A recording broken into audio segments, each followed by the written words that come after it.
Welcome to HR Untangled, real HR talk for business owners. So this episode is all about Christmas. Yay! So where do we start? Goodness. Where do we start? So Christmas parties. the Christmas parties. Yeah, I mean, that's got to be the big one, hasn't Yeah. it? So, yeah. So do we have them, or is it something different now? Well, that's it, isn't it? So generations, different Yeah. generations like to do different things. Yeah.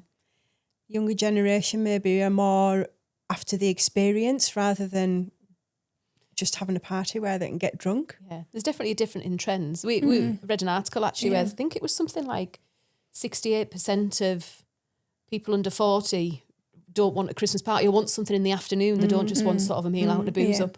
So yeah, but I think Christmas parties is, I think for any business owner, is they recognise it as a bit of a HR person's nightmare. Yes. But having said that, it's also a really important element in a lot of the calendars for people. So I think there's lots of positives, isn't there? You know, bringing the team together, Yeah. thanking them for the year that we've had. Recognising outstanding contributions or Yeah. long service Yeah, or actually, some something people like use that. it for an opportunity to give awards, don't Yeah. they? And, Yeah. yeah. But I think that there's definitely, I suppose, in my time in HR, been a change in terms of, what people do at Christmas parties, and I think that actually employees accept that there's a lot of behaviour not acceptable now. Yes. So I mean, from an HR perspective, I don't know about you, Zoe, but I've always been. I think we talked in our first podcast, didn't we, about being the HR police and the fun police. Yes. Yeah. And I would never sort of describe us as that, but I've always taken the position, if you like, in Christmas parties that I kind of look after everybody. Yeah. I like to be there till the bitter end. I like to make sure everybody gets home. I like to, if anybody's needs something, I like to be the one. And I think some HR people take on that role, don't they? Not all, but I think that we can fall into that. But yeah, and I think that we've probably got lots of examples as well of when things have been a bit unsavoury. May not have gone the plan as what kind of they expected. But it's also the coming in with the cost of it now. For companies. Yeah. Do they subsidise it, or do they pay for it? Yeah. Is it a free bar? Is it not a free bar? Not a free bar. Free bar fills me with dread. But having said that, again, it depends on the mix of the workforce now, doesn't it? Whereas a lot of them, the younger generations or some of the young generations aren't necessarily, into alcohol as much. No. But yeah, I think, so from our perspective, there's lots of pitfalls and lots of positives. So pitfalls. Well, there's several in there, like, be inclusive. What about the people that work from home, hybrid workers? Yeah, that's a good point. Yeah, so actually you can, I suppose you can exclude people without intending to. Yeah, without intending. Or there's additional costs for having people stay over. Yeah, exactly. Yeah. I think certainly when we sort of talked about doing a Christmas podcast and we talked about Christmas parties, I think my brain went straight to the examples that I've got over the years of the sorts of things that have gone wrong. There was one in particular that I dealt with. It wasn't that long after I'd first become a consultant, actually, and a client rang me and said, "This has happened at the Christmas party. I don't really know what to do about it." And I was like, "Oh yes, this is a great start. This is." And it was interesting. It was a male employee had gone to the bar, and when it's really busy at the bar, and you sort of lean over, and he'd put his hand on the lower back of a female employee. And it was arguable whether it was trying to balance himself leaning over to the bar or whatever it was. She was incredibly offended by that, didn't like it, felt very uncomfortable, and then complained to her employer. And we dealt with it, and I think there was a bigger picture around that particular person as well. But it just shows how something seemingly very innocent, innocuous, can actually make somebody feel very uncomfortable. Well, especially now with the introduction of the Sexual Harassment Act as well. Absolutely, employers have a positive obligation to prevent sexual harassment. Yeah, and also as well, it's not just the party, but it's the journey home as well. Yeah. You can be vicariously, liable. Yeah. Well, you were telling me about an article you'd read on that, actually, didn't you? What happened in that article? It was something happened on the way home. So it was away from the Christmas party, but it was on the journey home. Somebody complained, and it went all the way to the tribunal, and the tribunal found, well, actually overturned the verdict, and they found that the employer was still liable. Yeah, liable for that because it is an extension of the workplace. Yeah, so it was two employees that got a taxi home together. One of them behaved inappropriate towards the other. And it's, I think, you know, in terms of social media as well nowadays. Yes. I mean, taking pictures of people if they're drunk or asleep. You know, I'm trying to think. My wedding actually, there was a few of my family members asleep, and there was lots of photos being taken of them. But you know, imagine that in a workplace, and then it's shared on social media. And I always think it's that dread of going into work the next day. Now, we'd never know, but I wonder how many people actually have left work because of something that's happened at the Christmas party. Yeah. So that would be an interesting statistic, I think, but one we'll never be able to quantify. But yeah, I think with you know, phones, social media, the rest of it, it's fraught with possibilities, shall we say? So and you know, we've all got Christmas tops on today, just to show that you know even HR people can have fun. But you know, what about people who dress inappropriately? Yes. Or you know, but what is inappropriate? You know, I feel like we're asking lots of questions. We are, but so we could offer some suggestions on how to manage these in advance of the actual event, whether it's a Christmas party, whether it's a day trip somewhere, something like that. Any event, really. Yeah. Could we come up with a list of things that we can advise on? I think it's probably setting boundaries. It's like anything that an employer does with their employees, you have to have boundaries set. And setting a friendly reminder. Yeah, it is a fine line. So I know we sort of joke about being the fun police, but it is a fine line between spoiling people's fun and just reminding everybody, can you just please just don't do anything stupid, please? So because I think if you get too dogmatic about it and very rigid, it just spoils the intent. And that's you know, even as HR people, we'd never want to do that. You know, we want people to have a good time. You know, socialising with work colleagues is a nice thing. It's good. It, you know, brings people together if it's your sort of thing. So what would be your first tip then?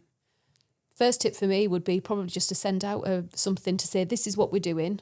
These are the boundaries around it. So there's a free bar. You know, please be respectful to the free bar. You know, I've actually been to a Christmas party where we didn't do a free bar, but we actually gave vouchers.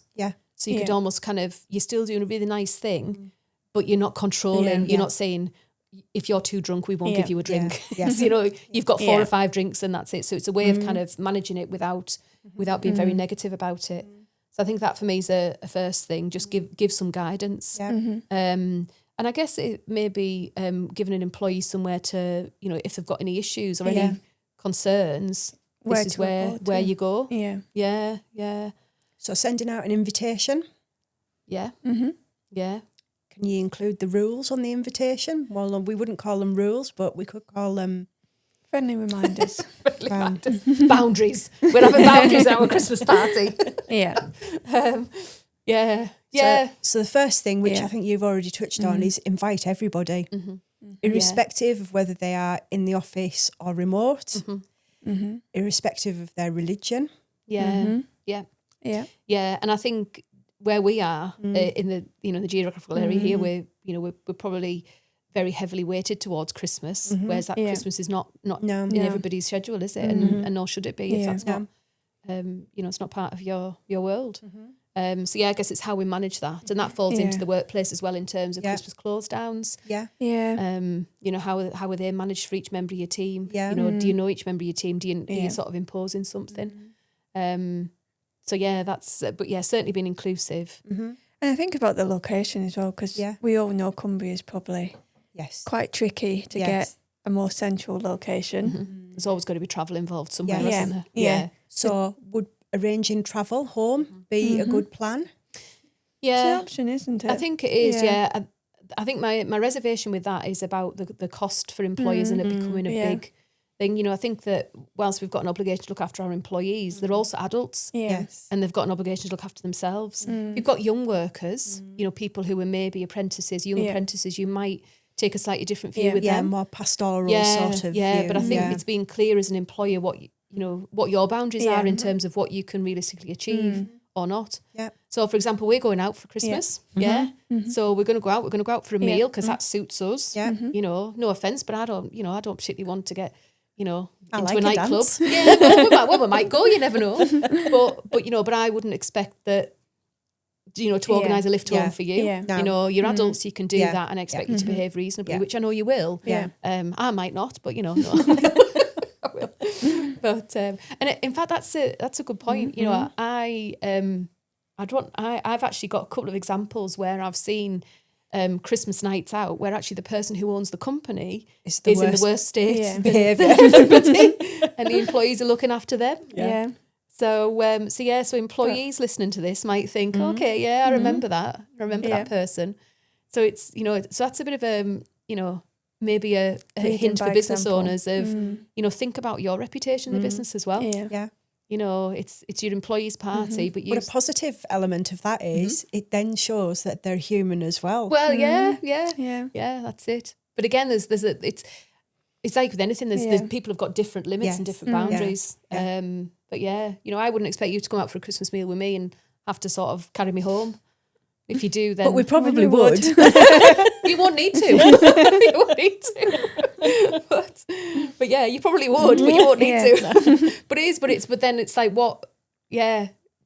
If that happened, how would you then think of me? As we wouldn't. You would just. It would be proven to us that you were human. So, So maybe I'm overthinking it. Yeah. But it is just it's a dynamic, isn't it? And in day-to-day business, the business owner is the boss. Yeah. But maybe at a Christmas social event, are they one of the team? Yes. Yeah. And maybe they should be. Mm-hmm. Yeah. That's So there's opportunities there as well, isn't there? Yeah. There's opportunities for people to talk to other team members that they maybe don't see very often. Yeah. So it's a team building. Not that we want to give it a term like team building, but it is. It's because it brings the teams together, doesn't it? It does. Yeah. There's actually, if I think about the Christmas parties that I've sort of got coming up for the back end of this year, it is one of the themes that we've talked about is, is it that we bring a load of people together and you have a meal and a few drinks and a bit of a dance? Or actually, is it something else? Is it that actually we want people to mingle and we put things in place to do that? We've talked about, do you have things like a photo booth? Where it's actually something that's a bit of fun? Yes. Do you have, I don't know, some sort of games? Activities and Yeah, stuff. something. So again, it's, it's Quiz teams. something like something that gives a little, because I think, again, you I think when you bring people together, they kind of migrate to the they go into the normal gang, which is fine, because also they want to socialise with those people. But is there an opportunity to do other things as well? I quite like. I think a few that I've organised over the years. We've had things like a photo booth. And I can remember one at a place in Carlisle where we had. I think there was a gin bar set up, so it was just something a little bit different, and all sorts of things. So some good local venues that will do lots of different things for you as well. So so it's making it more of an event, isn't it, rather than just a meal, drinks, and I think that helps with, like you say, socialising and mingling, certainly. So on the invitation as well, we could add a dress code. So potentially if we were doing, say, a theme, it could be a costume party. That's like my worst nightmare. I know it is. I was bad enough trying to find a Christmas t-shirt, Christmas t-shirts. Yeah. Or everybody wear red. Yeah. I think the worry is as well is obviously the cost of living crisis. Yeah. And you're making it accessible for everyone. Involved. Depending on obviously the cost, how much do you put to, but how much are you expecting employees to pay? Yeah. And if you think about, if they're in a couple and they've each got a Christmas party, it could be quite expensive. Yeah, absolutely. And it's interesting about the pressure to go as well. Yeah. Because I mentioned, I think before, that, if Christmas is your thing, Christmas might be your thing, but Christmas parties might not be. Yeah. And actually, so, again, using us as an example, when we talked about going out for Christmas, we had a discussion of what do we want to do? Yeah. It wasn't me saying, I've booked this and if you want to come, you can. It was like, what's right for us? Yeah. So maybe that's something that employers need to take a more proactive lead on of, you know, just because you've always had a Christmas party, it's always been at that venue and it's always been that format. Actually, is that right moving forward? Is that what your team really want to do as your team changes and, you know, different generations come through? Or actually, is it that they want to go and do a craft afternoon or whatever it might be? Or a Christmas market. Or a Christmas market, yeah, that's it. So, but it's interesting what you're saying though about the vicarious liability, because that's something that employers have to be mindful of. Yeah. But I think that as long as people put good sort of steps in place, and a bit of, you know, this is as far as my, you know, duty, it's, you know, you've just got to limit it, haven't you? And you'd like to think that, you know, everybody will behave appropriately. So yeah, I'm trying to think when you worked in some sort of colourful environments, whether any stories.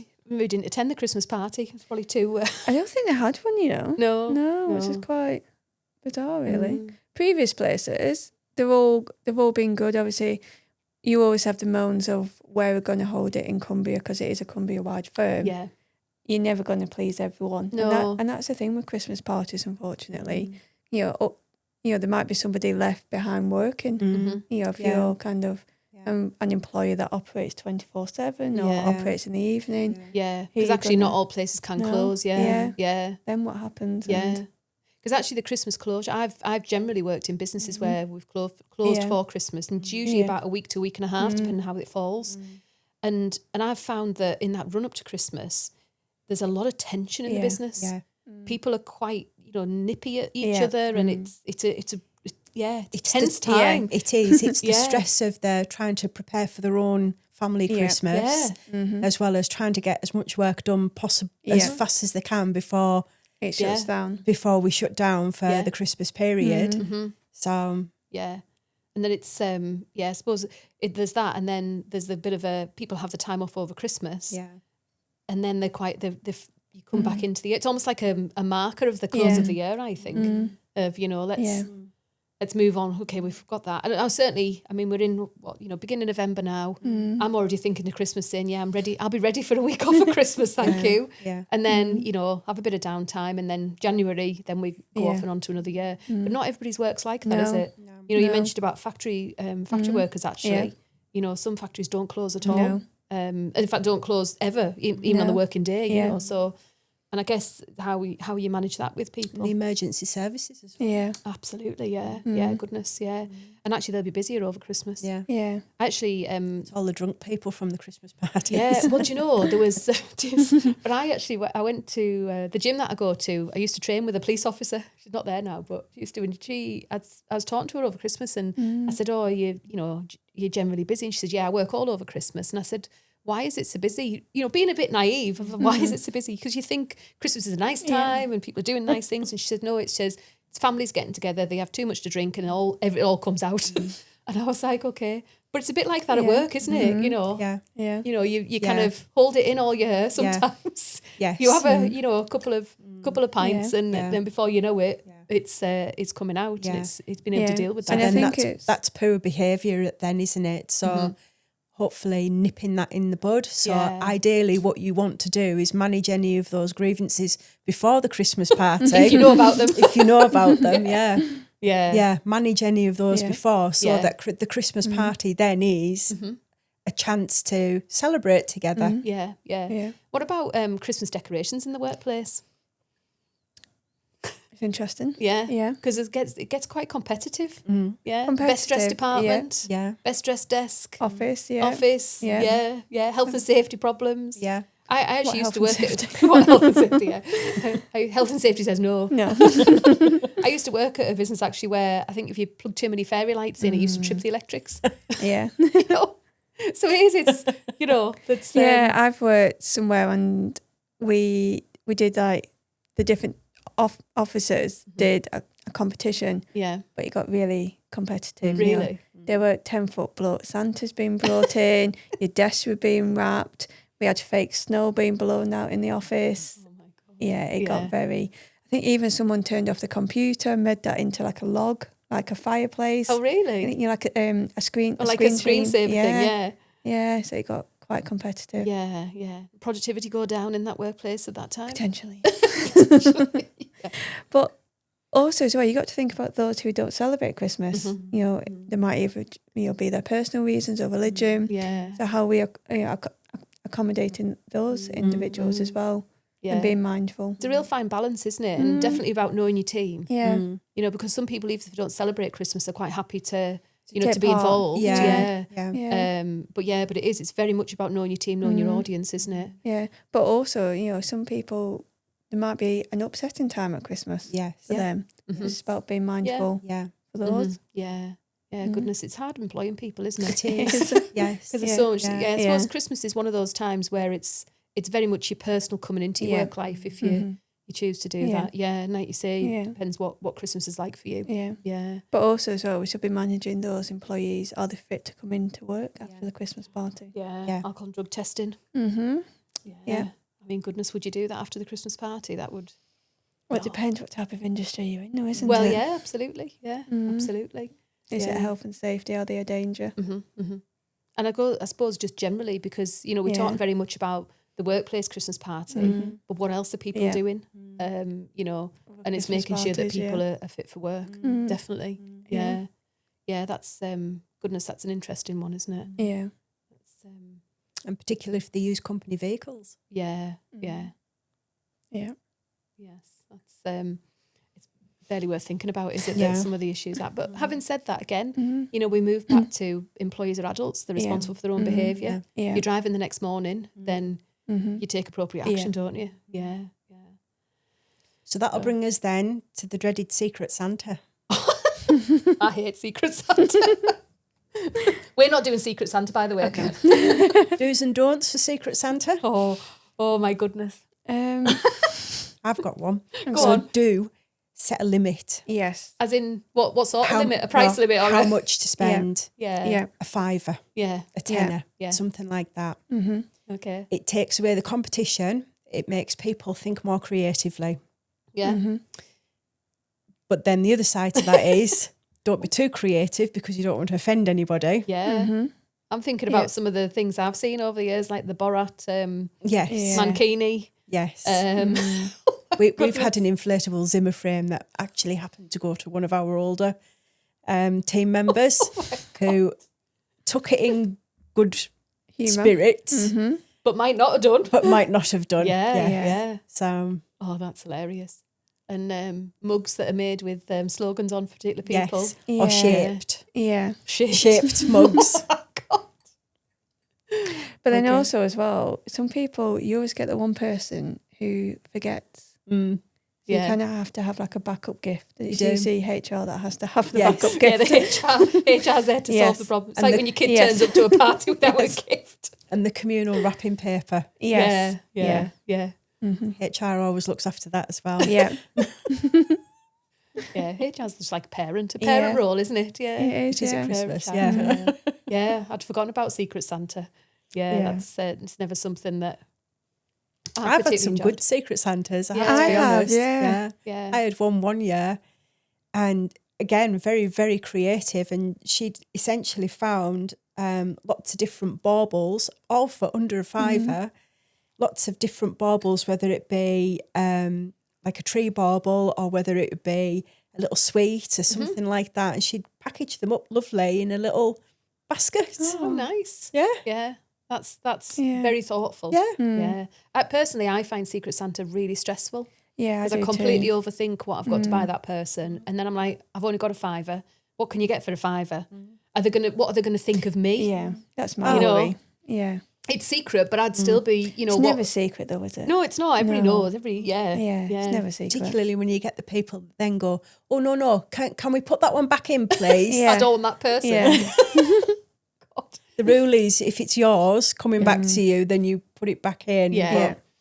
But none of this, oh, no, that was meant for such and such. Yeah. Yeah. It's fraught with offence, isn't it? But I think it's people generally take it in good stead. But like I say, I would find something like that really stressful because I totally overthink I always looked for the funny things. I once gave a pair of onion glasses that were shaped like Dame Edna Everidge's glasses. Right. Like that. Yeah. But they had like foam round the inside so that the onion juice couldn't get up to your eyes. When you said onion glasses, I thought you meant like glasses that were shaped like onions. For when you're chopping onions. Right. And were they good?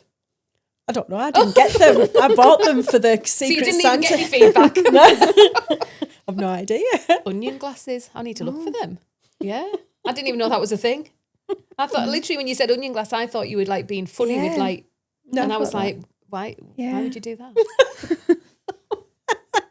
Sorry, this is me being too ultra sensible. Too many years in HR, being too ultra sensible about Christmas. It's like, why would you buy somebody onion glasses? Yeah, but, especially if I suppose if they were a chef, that would be all right. Yeah, but yeah, it is. But yeah, Secret Santas. Yeah, we're not doing a Secret Santa because that would stress me out completely. So yeah, I'll just give you a £5. In fact, I don't ever carry cash, so that'd probably be stressful. I don't know how to use a cash machine anymore. So one of the other things that we talked about as well was allergies, wasn't it? Because actually Dietary requirements as well. Yeah. So it's a whole, it is a whole can of worms, really. Yeah, it is, yeah. Yeah. I think probably the biggest tip we can give would be is to keep it simple. Yeah. Because I think as soon as you try and be too many things to too many people, it becomes unwieldy and actually it becomes unpleasant. Yeah. And you want it to be fun. Whatever you choose to do, you know, it's like, again, using us as an example, it's been simple, it's been pleasant because we said, right, we're going to have a meal, we're going to do this, we're going to go somewhere nice, and we just organise it, and that suits us. The bigger the team, the harder that is to do. But actually, the more you try and do to think of everything, the more you tie yourself in knots, I think. If somebody says, you know, I'm okay, it's not for me, don't dig and just leave them be. Yeah. And actually, it's important for colleagues not to put pressure on each other as well. Yeah.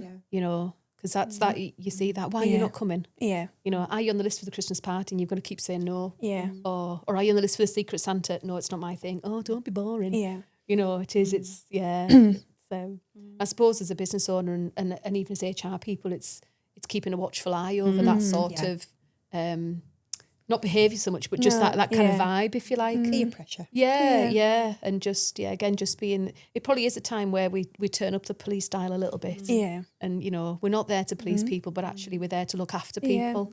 And if there's behaviour that is never intended, you know, it's not always intended, that actually we say, actually just, you know, we need to just be mindful of that. But also as well, it could be an opportunity to learn about somebody else's culture at Christmas. Yeah, it that's is. a good idea, Traditions. Yeah.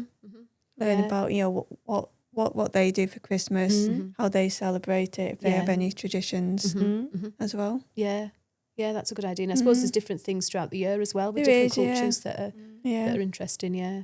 So I think it's knowing your team, isn't it? Yeah. And being open to it all. Yeah. Being inclusive. It is. It's all ones to think about, isn't it? So what other tips have we got for people thinking about Christmas? I think I've given you my tips. So. You've given us them all, Nina. Christmas is your thing. Not really. No. In fact, Christmas is your thing. You like Christmas, don't you? I do, yeah. So, full on turkey with the dogs and the cats and everything else. Yeah. I think that's good. Yeah. Mine just get cat treats. So what else have we got? I think we've covered. So I think the only other thing I would think of really, which isn't really Christmas party, but it's the last payroll before the end of the year. Yeah. So how do we pay people over Christmas? And there's that 6 week gap between December and the January pay where everybody's you know, fraught with money. Yeah. So I've been in a company previously where we used to pay early before Christmas just to allow people to have that bit of freedom. Did it work well? You then have to listen to it's 6 weeks until January payday. Yeah. And January is always a long month. Yeah. Yeah, January's long anyway, isn't it? Yeah. So we actually, we did a poll throughout the company and we changed it so that payday would still remain the same last working day in the month. But obviously payroll needs to be completed earlier because you need to have everything set up in time for that payment to go out. Yeah. So So it's just being mindful again. It's being, like you say, asking the workforce is a good idea. Yeah. Yeah, because it is a long time. It is. It is an awful long time between if you get paid early and then January.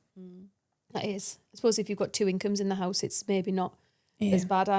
People who've got different pay schedules, and that works quite well. But actually, it can be quite a difficult time for people. I mean, they've had the pay, but we're all sort of weekend millionaires. Probably that payday before Christmas.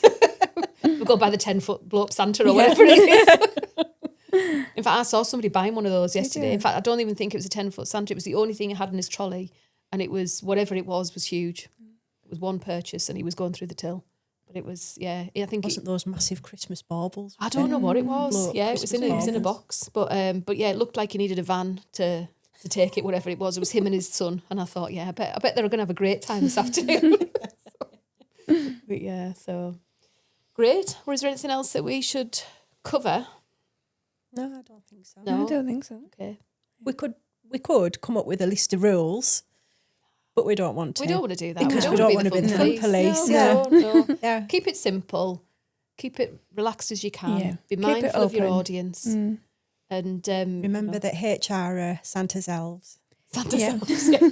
I nearly actually got a T-shirt with an elf on, but yeah. Like you say, as an HR person, I think it's a good time of year because you get to see all the nice things. And I think that in this day and age, most people behave appropriately. Yeah. Because they know, and they want to as well. They want to. But I think we're the ones that. I think we are. I think we are the people that may put a little bit of bloopers on a few things. Yeah. But it's only because they may not see the bigger picture. Yeah. And it's down to us to say consequences further down the line. Yeah. And I think it is down to us to say, have you thought about X, Y, and Z? We don't need to be doing that this time. Yeah. One of the things we haven't covered actually is about HR's role in terms of party planners. Yeah. Because quite often that something like the Christmas activities and everything falls to an HR team to organise. So that's that's a one to look after the HR people, isn't it? Yeah. Because you get stuck in the middle and you might get some people, well, I want to do this and I want to do that, and it's about us being there and just saying, well, think about it. Yeah. So keep it simple, keep it inclusive, keep it fun, let everybody know where they stand, know your staff, and then have a great time. Yeah. That's what we're here for. That's a wrap for this Christmas episode of HR Untangled. All we have to do now is wish everybody a Merry Christmas.